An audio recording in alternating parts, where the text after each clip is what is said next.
আসসালামু আলাইকুম। আল্লাহর অশেষ মেহেরবানি ও আপনাদের দোয়ায় আলহামদুলিল্লাহ আমি ভালো আছি। আর আজকে কিন্তু আমাদের মুরগির বয়স ৪১ দিন। আমরা কিন্তু মুরগি অলরেডি গতকালকে ছাড়া শুরু করছি। গতকালকে না, তার আগেও ছাড়ছি কিছু। তো এখন কিন্তু মুরগি প্রায় ৩০০ পিস কমে গেছে। এখন ৭০০ পিসের মতো আছে। যে দেখেন পিছনে সামনে দেখা যাইতেছে, এই যে এখন প্রায় ৭০০ পিসের মতো আছে। ৩০০ পিস চলে গেছে। আর আজকে সকালবেলা রোদ ছিল অনেক। এখন কিন্তু আবার অনেক ঠান্ডা পড়ছে। ঠান্ডা পড়ছে বলতে বৃষ্টি হয়েছিল, বৃষ্টি হওয়াতে এখন একটু ঠান্ডা। তো মুরগি কিন্তু এখন মোটামুটি সুস্থ অবস্থায় আছে, কিন্তু মুরগিগুলোর ওয়েট আসে নাই।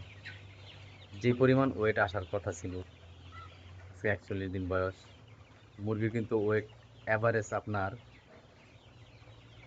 ৮০০ থেকে ৯০০ গ্রাম করে অ্যাভারেজ থাকার কথা, কিন্তু মুরগি সেটা নাই।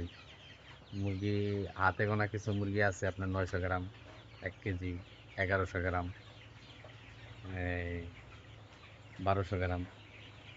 বেশিরভাগ মুরগি ছোট। বেশিরভাগ মুরগি আপনার ব্রুডিং এর হিট পায় নাই। আর ওই যে রক্ত আমাশা হইছে, তারপর আবার একটু ঠান্ডা ঠান্ডা ভাবও আছে, সেই কারণে কিন্তু মুরগি ততটা বাড়ে নাই। তো তারপরও আলহামদুলিল্লাহ, যদি আল্লাহ চায়, রেটটা এখন যা আছে এই রেট যদি থাকে, তাহলে আমাদের মুরগিতে লাভ হবে আশা করা যায়। আর যদি এই রেটটা না থাকে, আর যে টার্গেট করতেছি যে এত কেজি ওজন হবে, সেটা যদি না হয়, তাহলে হয়তো বা মুরগিতে লাভবান হবো না এবার। তারপরও লাভবান হই আর না হই, আমি কিন্তু আগামীতে মাছা করবই। কারণ আমি দেখলাম যে মাছাতে আপনার অনেক ধরনের সুবিধা আছে, যদি একটু কষ্ট বেশি। এটাতে যেরকম মানে বসিটার একটু ইয়া করে লাইরা দিলেই হয়, কিন্তু ওইখানে লাইরা দিলে চলবে না। ওইখানে হইছে আপনার একদিন পরে পরেই প্রতিদিন একবার করে আপনার ক্লিন করতে হবে, মানে যে ময়লাটা পড়বে নিচে ময়লাটা সরাই ফেলাইতে হবে প্রতিদিনই। সরাই ফেললেও আমি মনে করি সেটাই ভালো, কষ্ট হইলেও ভালো। আপনার মুরগিগুলো গ্রোথ একরকম করে আসে, কারণ আমি কয়েকটা খামারে ঘুরে দেখছি।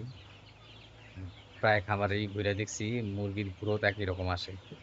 আর বসিতে পারলে আপনার প্রায় সময়, বেশিরভাগ সময়ই মুরগির গ্রোথ একরকম আসে না। কারণ মুরগি আপনার কোন সময় কি রোগটা হয় এটা ধরা সম্ভব হয় না। কারণ আমরা কিন্তু মুরগির বাথরুম দেখেই বুঝি যে মুরগির কি সমস্যাটা হয়েছে। তো এখন যদি আমি বাথরুম দেখতেই না পারি, তাহলে বুঝবো কিভাবে যে কি রোগ হয়েছে? কারণ এই যে গেল সমস্যাটা, যে সমস্যাটা হয়েছিল আমার, রক্ত আমাশা, এটা কিন্তু আমি প্রথম পর্যায়ে ধরতে পারি নাই, যেহেতু আমি সবসময় খামারে থাকি না। আর আমার আপাও সেটা বোঝে না।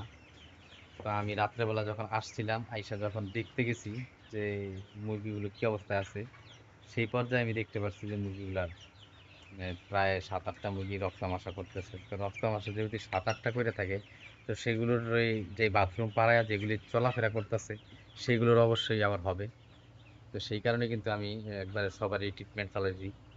শুধু যেই কয়টার হয়েছে সেই কয়টার না, আমি এবারে সবারই ট্রিটমেন্ট চালাইছি।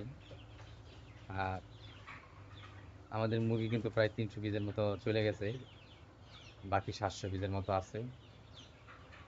বাকিগুলো আজকে আরো নেয় কিনা সেটা জানতি না, যেহেতু এখন আমি ভিডিও করতেছি দুপুরবেলা। আবার এমন আছে রাত্রেবেলা মুরগি নেওয়া হবে, তো রাত্রের ভিডিও রাত্রেরটাও আপনাদেরকে আমি জানিয়ে দেব, সমস্যা নাই। এখন একটু আমরা দেখি মুরগিগুলো কি পর্যায়ে তো আছে। আজকে আর মুরগি কিন্তু নেয় নাই। সেই ৩০০ নেওয়ার পর আর কিন্তু মুরগি নেওয়া হয় নাই। মুরগি এখনও ৭০০ আছে। তো আজকে সারাদিনে ওই ৩০০ পিসের পরে মানে মুরগি আর নেওয়াই হয় নাই। আর ঘুরে ফিরে দেখলাম মুরগি মোটামুটি আল্লাহর রহমতে ভালোই আছে। তো যদিও আমরা আর বেশি দিন হয়তো রাখবো না, দেখা যাক কয়দিন লাগে বিক্রি করতে। যদি মুরগির চাহিদা থাকে তো ২-১ দিনের মধ্যে শেষ হয়ে যায়, চাহিদা না থাকলে ৮-১০ দিন লেগে যায়।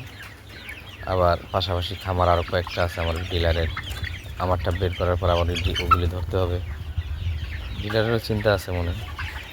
তবে যাই হোক, আমার ভিডিও যদি আপনাদের ভালো লেগে থাকে, আমার ভিডিওতে যদি কিছু আপনাদের শিক্ষা হয়, তাহলে অবশ্যই আমার চ্যানেলটাকে লাইক, কমেন্ট এবং শেয়ার করবেন।